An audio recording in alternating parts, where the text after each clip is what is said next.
کیا قطر پر حملے کے بعد عرب دنیا متحد ہو پائے گی؟ کیا مسلمان ممالک اسرائیل کے ساتھ تعلقات منقطع کرنے کا فیصلہ کر پائیں گے؟ کیا صہیونیوں کے ساتھ ابراہیمی معاہدے پر دستخط کرنے والے ملک شرمسار ہیں؟ امریکی وزیر خارجہ نے اسرائیل کے دورے کے ذریعے مسلم دنیا کو کیا پیغام دیا؟ بنجامن نیتن یاہو نے یہ کیوں کہا کہ حماس جہاں جہاں جائے گی پیچھے پیچھے اسرائیلی گولے آئیں گے؟ کیا حماس کا اسرائیل کے خلاف جہادی موقف درست نکلا؟ عرب ممالک پچھتا کیوں رہے ہیں؟ یہ سب کچھ دیکھیے اس ویڈیو میں۔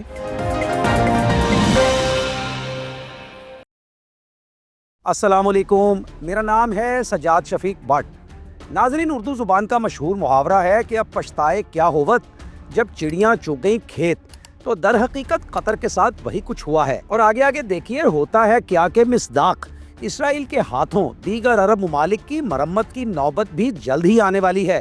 ابھی 4 ماہ پہلے کی ہی تو بات ہے جب امریکن صدر ڈونلڈ ٹرمپ وائٹ ہاؤس سے مشرق وسطیٰ کے دورے پر نکلے تو قطر نے شاندار طریقے سے سجے ہوئے اونٹوں کے قافلوں، سائبر ٹرکس اور جیٹ طیاروں کے ذریعے ان کا تاریخی استقبال کیا۔ $50 کروڑ کا ایک بوئنگ طیارہ ہدیہ کیا اور ان کی خدمت میں پورے 96 ارب ڈالرز بھی پیش کیے۔ پھر یہ چند ہی برس پہلے کی بات ہے جب قطر نے ابراہیمی معاہدات پر دستخط کیے اور اسرائیل کے ساتھ سفارتی تعلقات قائم کیے۔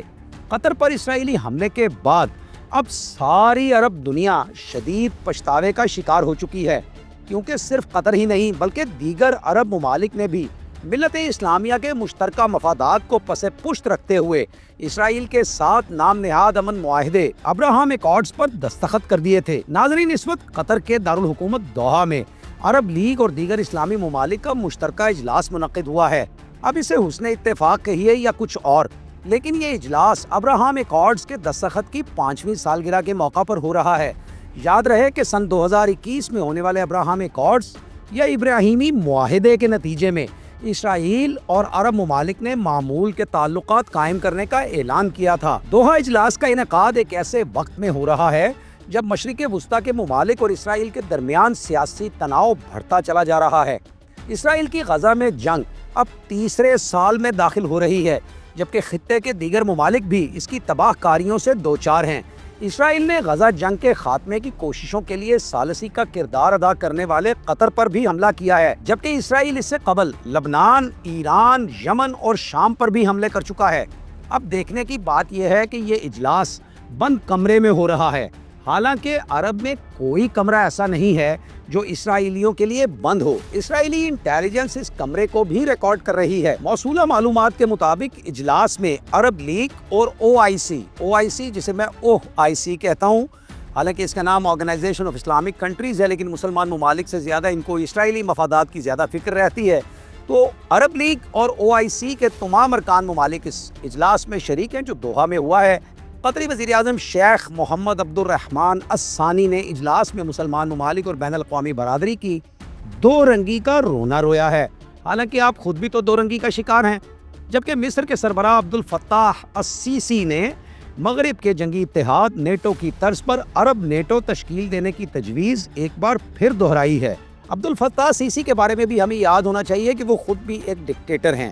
مرسی زیادہ ووٹ لے کے اخوان المسلمون کے سربراہ بنے تھے، لیکن ان کو جیل میں ڈالا گیا مغرب کی ڈیمانڈ پر، اور سیسی نے حکومت کے اوپر قبضہ کر لیا۔ تو چونکہ مسلمان ممالک کے اندر حکمرانی زیادہ تر قابضین کے پاس ہے، اسی لیے وہ عامت المسلمین کے جذبات کی ترجمانی سے پیچھے رہتے ہیں۔ جبکہ پاکستان کے نائب وزیر اعظم اور وزیر خارجہ اسحاق ڈار نے عرب اسلامک ٹاسک فورس کے قیام کی تجویز دیتے ہوئے اسرائیل کے خلاف جارحانہ حکمت عملی اختیار کرنے کا مشورہ دیا ہے۔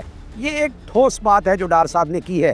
قطری عوام کو امید ہے کہ دوحہ اجلاس کے مثبت نتائج برآمد ہوں گے، اور کم سے کم اتنا تو ہوگا کہ ابراہیمی معاہدات کو منسوخ کر کے اسرائیل کے ساتھ سفارتی تعلقات ختم کر دیے جائیں گے۔ دوسری جانب حماس نے عرب اور اسلامی ممالک کے وزرائے خارجہ اور دنیا بھر کی بااثر طاقتوں سے مطالبہ کیا ہے کہ وہ اسرائیل کا بائیکاٹ کریں اور اسے سیاسی اور اقتصادی طور پر تنہا کرنے کے لیے کام کریں۔ حماس کے رہنما عزت الرشق نے دوحہ سربراہی اجلاس کے شرکاء پر زور دیا کہ وہ غزہ میں نسل کشی اور مغربی کنارے یروشلم، لبنان، شام، یمن، تیونس اور قطر میں صہیونی قبضے کے جرائم کو روکنے کے لیے تاریخی اتفاق رائے کا اظہار کریں۔ ان کا کہنا ہے کہ اسرائیلی وزیر اعظم گریٹر اسرائیل منصوبے کو پورا کرنے، مشرق وسطیٰ کی تشکیل نو اور غلبہ حاصل کرنے کے لیے پورے خطے کو تباہی کے دہانے پر لے جا رہے ہیں۔ گزشتہ برس اسرائیل کے سرکاری سوشل میڈیا اکاؤنٹ سے شیئر کیے گئے گریٹر اسرائیل کے نقشے کے ساتھ دعویٰ کیا گیا تھا کہ مملکت اسرائیل تقریباً 3000 سال پہلے قائم ہوئی، اور اس کے پہلے 3 بادشاہوں میں شاہ شاؤل، شاہ داؤد اور شاہ سلیمان شامل تھے، جنہوں نے مجموعی طور پر 120 سال تک حکمرانی کی۔ ان کے دور میں یہودی ثقافت، مذہب اور معیشت میں ترقی ہوئی۔ اسی پوسٹ میں دعویٰ کیا گیا تھا کہ 931 قبل مسیح میں شاہ سلیمان کی وفات کے بعد داخلی تنازعات اور بھاری ٹیکسز کی وجہ سے مملکت 2 حصوں میں تقسیم ہو گئی تھی، شمال میں مملکت اسرائیل اور جنوب میں مملکت یہودا۔ شمالی مملکت اسرائیل 209 سال بعد آشوریوں کے ہاتھوں 722 قبل مسیح میں، اور جنوبی مملکت یہودا 345 سال بعد بابل کے بادشاہ نبوکد نظر یعنی بخت نصر کے ہاتھوں 568 قبل مسیح میں ختم ہو گئی تھی۔ یہ تقسیم صدیوں تک سیاسی تنازعات کا باعث بنی، لیکن جلا وطنی کے دوران یہودی قوم اپنی ریاست کی بحالی کی خواہاں رہی، جس کا قیام 1948 میں ریاست اسرائیل کے طور پر ہوا، جو آج مشرق وسطیٰ کی واحد جمہوری ریاست ہے۔ یہ اسرائیل کا سرکاری موقف ہے، اور آج جو سب سے اہم ڈیولپمنٹ ہوئی ہے وہ یہ ہے کہ مارکو روبیو، جو کہ امریکن وزیر ہیں، انہوں نے پریس کانفرنس کی ہے ہمراہ بنجمن نیتن یاہو کے اسرائیلی سربراہ کے، جہاں پہ اسرائیلی سربراہ نے صاف الفاظ میں کہا ہے کہ جہاں جہاں حماس جائے گی وہاں وہاں ہمارا گولہ بارود پیچھے پیچھے پہنچے گا، اور ہمیں اس سلسلے میں کوئی پرواہ نہیں ہے کہ کس ملک کے اوپر ہمیں حملہ کرنا پڑے۔ ہم ساری دنیا میں ہر اس جگہ کو نشانہ بنائیں گے جہاں جہاں حماس موجود ہوگی۔ اور مارکو روبیو نے ان کی بات کو سیکنڈ کیا، ان کی بات سے اتفاق کیا۔ اس کا مطلب یہ ہے کہ اسرائیلی اور امریکن ایک پلیٹ کے اوپر اکٹھے ہیں، اور پلیٹ کے اندر کون ہیں؟ مسلمان ممالک۔ یاد رکھیے، مسلمان ممالک اس پلیٹ میں پڑے ہیں، ایک طرف امریکہ بیٹھا ہے، ایک طرف اسرائیل بیٹھا ہے، اور یورپی یونین بھی ان کا ساتھ دے رہی ہے۔ اچھا، اسرائیلی صہیونیوں کا ماننا یہ ہے کہ ایک دن آئے گا جب ان کی سرحدیں لبنان سے لے کر سعودی عرب کے عظیم صحراؤں سے ہوتی ہوئی بحیرہ روم سے لے کر نہر فرات یعنی عراق تک پھیلی ہوں گی۔ جنوری سن 2024 میں اسرائیلی مصنف ایوی لپکن کا یہ انٹرویو بہت زیادہ وائرل ہوا تھا، آپ لوگوں نے بھی سنا ہوگا، اس کو دوبارہ دیکھیے، جس میں انہوں نے گریٹر اسرائیل کے تصور پر بات کرتے ہوئے کہا تھا کہ فرات کے دوسری جانب کرد ہیں جو ہمارے دوست ہیں۔ اب دیکھیے، کرد بھی مسلمان ہیں، لیکن اسرائیلی کہتے ہیں وہ ان کے دوست ہیں۔ پھر وہ کہتے ہیں اسرائیلی کہ ہمارے پیچھے بحیرہ روم ہے اور ہمارے آگے کرد۔ لبنان کو اسرائیل کے تحفظ کی ضرورت ہے، اور اسرائیلی مصنف کو جن کا میں ذکر کر رہا ہوں وہ کہتے ہیں کہ مجھے یقین ہے کہ ہم مکہ اور مدینہ، توبہ نعوذ باللہ استغفار، کہ ہم مکہ اور مدینہ اور طور سینا پر بھی قبضہ کریں گے اور ان جگہوں کو پاک کریں گے۔ I believe we're going to take Mecca, Medina and Mount Sinai and purify those places. ناظرین، اب دیکھیے کہ ناپاک لوگ پاک لوگوں کو ناپاک کہہ رہے ہیں، اور پاک لوگ اپنی زمینوں کو اپنی کمزوریوں کے باعث ناپاکوں کے حوالے کیے جا رہے ہیں۔ وجہ کیا ہے؟ وجہ صرف ایک ہے، ملت اسلامیہ میں اتحاد و اتفاق نام کی کوئی صورت موجود نہیں ہے۔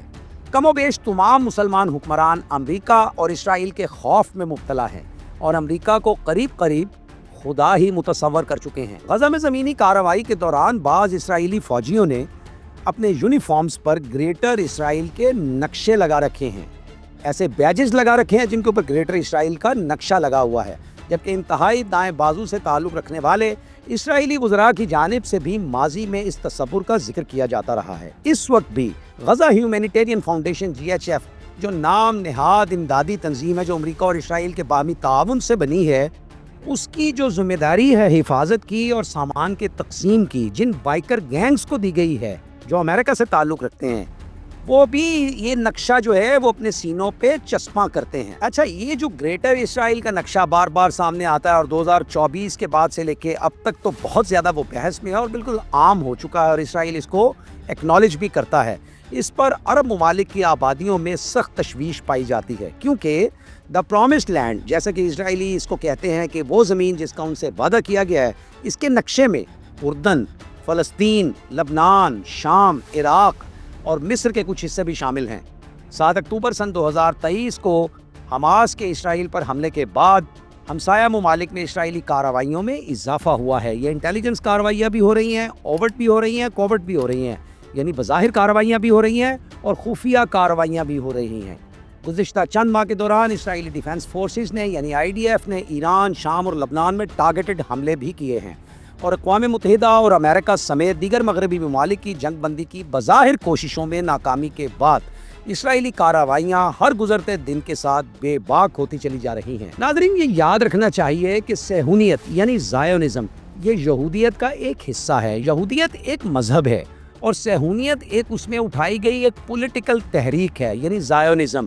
تو صہیونیت کے بانی تھیوڈور ہرزل کے مطابق پرومسڈ لینڈ یا گریٹر اسرائیل کے نقشے میں مصر میں دریائے نیل سے لے کر عراق میں نہر فرات تک کے علاقے شامل ہیں، یعنی فلسطین، لبنان، اردن، عراق، ایران، شام، مصر، ترکی اور سعودی عرب بھی گریٹر اسرائیل کا حصہ ہوں گے۔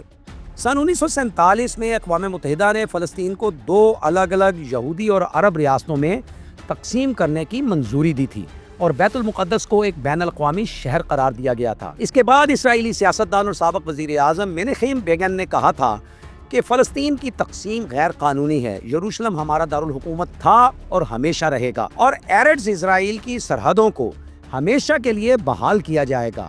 ناظرین، یاد رکھنا چاہیے کہ ایرڈز اسرائیل گریٹر اسرائیل کو ہی کہتے ہیں۔ امریکہ کے اسرائیل کے ساتھ یک طرفہ کہہ لیں یا 2 طرفہ کہہ لیں محبت پر مبنی تعلقات کا اندازہ اس بات سے بھی لگا سکتے ہیں کہ امریکی وزیر خارجہ مارکو روبیو جو کہ یروشلم کے دورے پر آئے ہوئے ہیں اور اسرائیلی وزیر اعظم بنیامین نیتن یاہو سے ملاقات کی ہے اور جوائنٹ پریس کانفرنس کی ہے، اور اس میں مسلمانوں کے خلاف اور مسلمان ممالک کے خلاف جو آئندہ کارروائیاں ہیں اس کا کھل کے عندیہ دے دیا ہے، اور قطر میں اسرائیلی حملے پر بات چیت اس ملاقات کے ایجنڈے میں سر فہرست تھی، لیکن اس میں طے یہی پایا ہے کہ قطر تو ایک طرف رہا، دور تک جایا جائے گا، یعنی ایران کے اندر حماس کی قیادت کو نشانہ بنایا گیا، اب قطر کے اندر حماس کی قیادت کو نشانہ بنایا گیا، پھر یمن، شام اور دیگر مسلمان ممالک جو ہیں وہ اس فہرست میں ہیں جن پر اسرائیل حملہ آور ہے، اور دیگر ممالک اس فہرست میں دھیرے دھیرے آتے چلے جائیں گے۔ یہ اگر کوئی سمجھے گا نا کہ آنکھیں بند کرنے سے کبوتر بلی کی دسترس سے بچ جائے گا تو ایسا نہیں ہوگا۔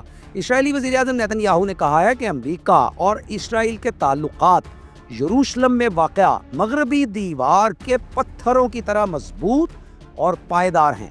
نیتن یاہو اور مارکو روبیو یروشلم کے پرانے شہر میں واقع اس دیوار کو قریب سے دیکھنے بھی گئے۔ اس دورے میں امریکی وزیر خارجہ مارکو روبیو نے ایک نوٹ لکھا اور اسے دیوار پر رکھا، اور قطر پر حملے سے متعلق صحافیوں نے جو سوالات دونوں سے کیے، ان دونوں رہنماؤں نے جو کہ سو کالڈ رہنما ہیں دنیا کے اور دنیا میں جنگیں لگوا رہے ہیں، ان دونوں نے مارکو روبیو نے بھی اور بنجامن نیتن یاہو نے بھی انتہائی تنگ نظری کے ساتھ صحافیوں کے سوالات کو نظر انداز کیا۔ ناظرین، میرے خیال میں حماس کو غلط کہنے والے، فلسطینی مسلمانوں کو بمباری، بھوک اور پیاس کے مقابلے میں تنہا چھوڑ دینے والے آج سخت پچھتا رہے ہیں، کیونکہ سب کی باری آنے والی ہے۔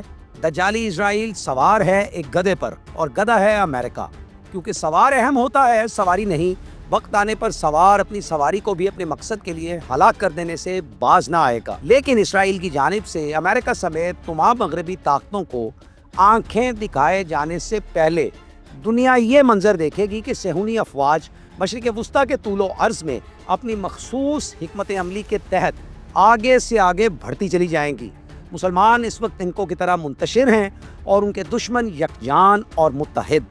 در حقیقت اسرائیل مشرق وسطیٰ میں امریکہ کا واحد دوست ہے، گو امریکہ کو ابھی تک معلوم نہیں کہ اسرائیل اسے اپنے منفی مقاصد کی تکمیل کے لیے جس بری طرح استعمال کر رہا ہے، جلد یا بدیر اس کے نتائج انتہائی بھیانک ہوں گے اور پھر وقت کا پہیہ واپسی کی جانب گھمایا نہ جا سکے گا۔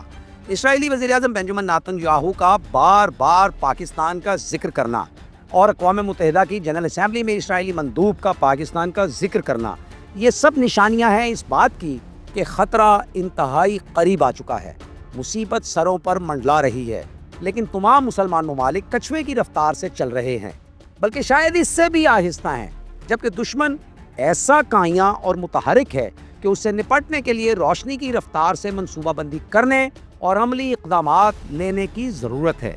ناظرین، آپ کو کیا لگتا ہے کیا مسلمان ممالک تنہا ہو کر اسرائیل سے مار کھاتے رہیں گے یا واقعی مسلمان ممالک ٹھوس بنیادوں پر جنگی اور معاشی اتحاد قائم کر پائیں گے؟